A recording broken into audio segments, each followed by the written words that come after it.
नैमिषारण्य की भूमि में श्री सूत जी महाराज जो आयु में सबसे छोटे हैं, ऐसे सूत जी महाराज को व्यास मंच पर बैठाया। सौनकादिक 88,000 ऋषियों ने श्री सूत जी महाराज को प्रणाम कर करके कह दिया, अज्ञान ध्वांत विध्वंस कोटि सूर्य समप्रभ सूताख्या हि कथा सारम मम कर्ण रसा। हे सूत जी महाराज, हम लोगों के हृदय में घोर अज्ञान का अंधकार व्याप्त है और आपके पास करोड़ों सूर्य के समान दिव्य ज्ञान का भंडार।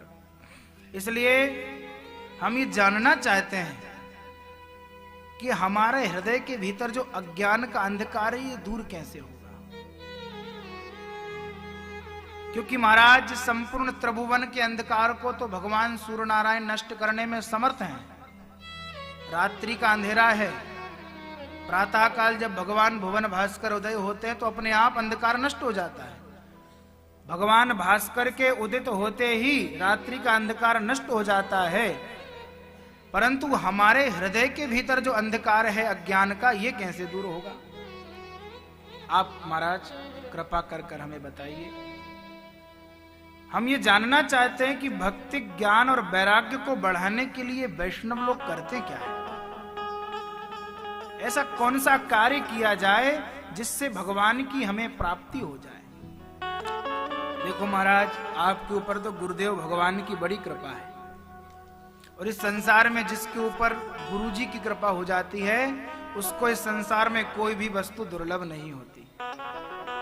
गुरु मेहरबान तो चेला पहलवान, फिर वो किसी से डरता नहीं है। बोलो राधे राधे। हमारे बीच में हम सबके मार्गदर्शक हमारे मोरकुटी वाले महाराज जी का पदार्पण हुआ है। व्यास मंच का बहुत बहुत स्वागत है। आनंद के साथ गुरुदेव भगवान का स्वागत। सभी अपने अपने स्थान पर बैठे रहें, बैठ करके स्वागत करें, तालियों के साथ संत का आगमन करें। बोलो संत भगवान की। श्री राम जय राम जय जय राम। श्री राम जय राम जय जय राम। श्री राम जय राम जय जय राम। श्री राम जय राम जय जय राम। श्री राम जय राम जय जय राम। श्री राम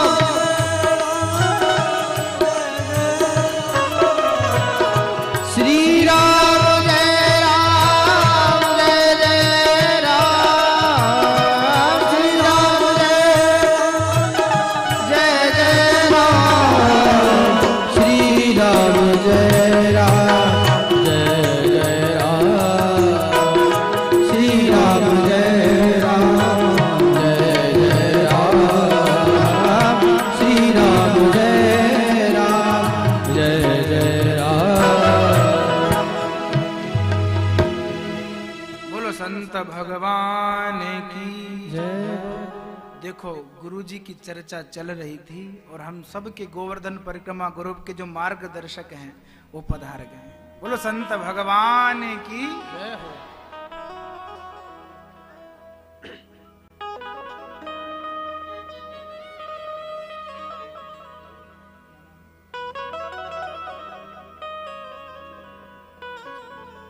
हमारे सौभाग्य देखिए आप, हमारे बीच में और भी एक भगवान की कथा को गाने वाले हमारे ऋषि कृष्ण जी महाराज भी यहाँ पदार्पण हुआ है। उनका भी बहुत बहुत स्वागत है कि ऐसे संतों का दर्शन। देखो वृंदावन में यही चीज आपको बहुत अच्छी मिलेगी कि यहाँ पर संतों का दर्शन साथ साथ भगवत रसिक भक्तों का दर्शन निरंतर होता रहे। बहुत बहुत स्वागत है। तो मैं निवेदन कर रहा था कि श्री सूत जी महाराज से सौनकादिक ऋषियों ने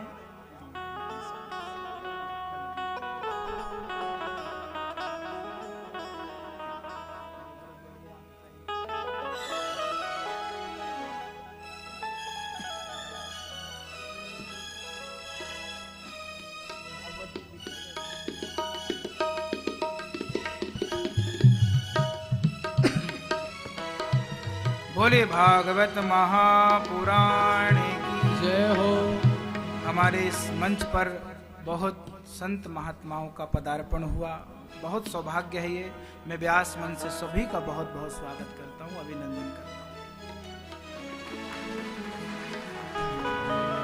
पूज्य महाराज श्री का तो आप लोगों को परिचय पता ही है, परंतु फिर भी मैं कहूंगा, क्योंकि संत न होते जगत में तो जल मरता संसार।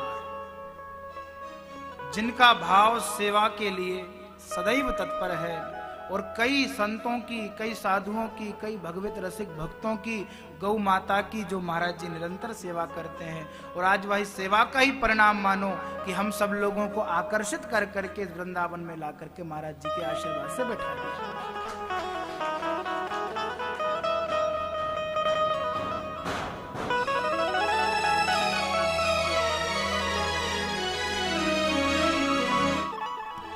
बोलो राधे। जोर से बिहारी जी के कानों तक जाना चाहिए। राधे। तो मैं निवेदन कर रहा था, सोनक जी महाराज ने सूत जी महाराज को प्रणाम कर करके कहा कि महाराज, हम लोगों का हृदय का जो अज्ञान का अंधकार है ये कैसे दूर हो सकेगा। ऐसा कौन सा कार्य किया जाए कि जिससे भक्ति, ज्ञान और वैराग्य की प्राप्ति हमें हो जाए। और आपके ऊपर तो गुरुदेव भगवान की कृपा है। गुरु जी की कृपा जिसके ऊपर हो जाती है वो चेला बड़ा भाग्यशाली होता है। गुरु मेहरबान तो चेला पहलवान। बोलो राधे राधे।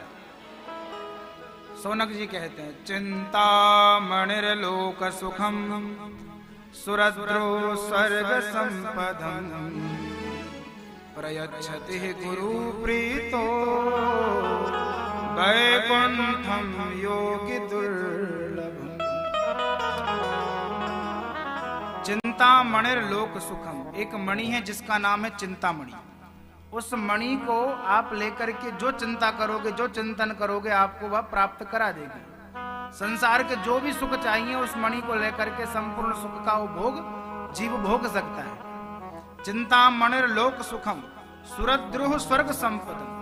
सुरद्रु कहते हैं स्वर्ग में जो स्थापित कल्प वृक्ष है उसके नीचे बैठकर जो कल्पना करोगे सो मिल जाएगा।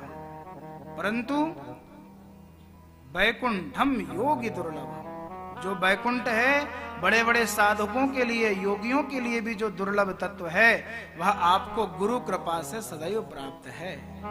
इसलिए गुरु जी की कृपा जिस पर हो जाती है उसको इस संसार में फिर किसी चीज की आवश्यकता नहीं पड़ती। इसलिए महाराज आप हम पर कृपा कर कर ये बताइए कि कैसे भगवान श्री कृष्ण की प्राप्ति करें, क्या सरल साधन है। इतना सुनते ही सूत जी महाराज गदगद हो गए, आनंदित हो गए। कहने लगे, प्रीति शौनक चित्ते ते, आपके हृदय में मेरे प्रति जो प्रीति है उससे मुझे बड़ी प्रसन्नता हुई। आज मैं तुम्हें संपूर्ण शास्त्रों का सार ही बताऊंगा। सावधानतया सुनो, सावधान होकर के सुनना। भाई सुनने वाला सावधान इसलिए कर रहा है क्योंकि बात बड़ी महंगी है, इसलिए आप सब भी सावधानतया सुनो। श्री सूत जी महाराज कहते हैं, ऋषियों, इस संसार में सभी लोगों को मृत्यु का भय, मरने का डर प्रत्येक प्राणी को भयक्रांत रखता है। सभी को मरने का डर लगता है कि कहीं हम मर ना जाए। और भाई इसका नाम ही है मृत्यु लोक, आया है सो जाएगा, उसमें डर कैसा। जानता है कि हमको मरना है, फिर भी ये मृत्यु का भय किसी का समाप्त नहीं होता। पता नहीं कब कौन मर जाए। इसलिए संसार में आए हैं, इसका नाम ही है संसरती संसार, जो धीरे धीरे खिसकता रहता है, सरकता रहता है। हम चाहते हैं कि ऐसा ही रहे, ऐसा ही बना रहे, और हमारे चाहने पर भी जब ये हमसे खिसक जाता है तब हमको बड़ा दुख होता है कि ऐसा क्यों हो गया। तो इसी मृत्यु भय को समाप्त करने के लिए महामुनि सुखदेव जी महाराज ने हम सबको मार्ग प्रशस्त किया।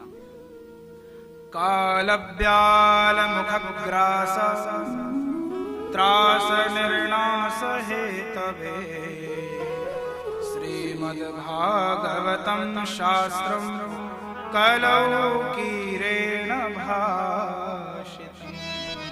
कीरेन शुकेन भाषितम। काल किसको कहते हैं? समय को। किसको कहते हैं? समय को। ब्याल माने होता है सर्प। काल ब्याल मुख ग्रास, मुख का ग्रास माने निवाला। तो हम संपूर्ण जीव, जितने भी जीव यहाँ विराजित हैं, सभी मुख, काल के मुख के निवाले हैं। कब किसको चबा जाए पता नहीं चल सकता। इसलिए काल ब्याल मुख ग्रास त्रास नृणास हेतवे, उसके भय के निवारण के लिए महामुनि श्री सुखदेव जी महाराज ने हम सबको श्रीमद् भागवत संहिता प्रवचन प्रदान किया, जिससे हमारा मृत्यु भय समाप्त हो जाए। देखो भाई, मरना सबको है। आप जानते हैं कि नहीं? हमको सबको मरना है महाराज जी, सभी को मरना है। और हमारे संत लोग तो सब ये त्याग करके इसीलिए बैठते हैं कि भाई एक ना एक दिन तो सब वैसे भी छोड़ के ही जाना है, तो उसको क्या पकड़ के रखें, इसलिए पहले से ही छोड़ कर रखते हैं। जानते सब है कि मरना है ना? सब जानते हैं कि मरना है, लेकिन फिर भी मरने के नाम सुनते ही डर लगता है? अगर कभी मान लो कि धर्म की युद्ध हो, धर्म की लड़ाई लड़ना पड़े, तो हमारे भाई लोग घरों में लुके रहते, अरे अपने को क्या मतलब, अपन को क्या करना है? अरे भाई, जब एक दिन मरना है तो क्यों ना धर्म के लिए लड़के ही मर जाओ। आज नहीं तो कल मरना है, इसलिए मरना निश्चित है। लेकिन जो मरने का भय है, ये बड़ा खतरनाक होता है। उम्र पूरी हो गई एक माता राम की, 100 वर्ष की होने वाली है, फिर भी बेटा से कहती है बेटा मुझे बचा ले। हमको हंसी आई, हम गीता जी सुनाने गए थे। मैंने कहा मैया अब जीकर क्या करूंगी? बोले मेरे बेटा के यहाँ बेटा और हो जाते। मैंने कहा वाह मैया, इतनी मिल गई वही बहुत है। बोलो राधे राधे।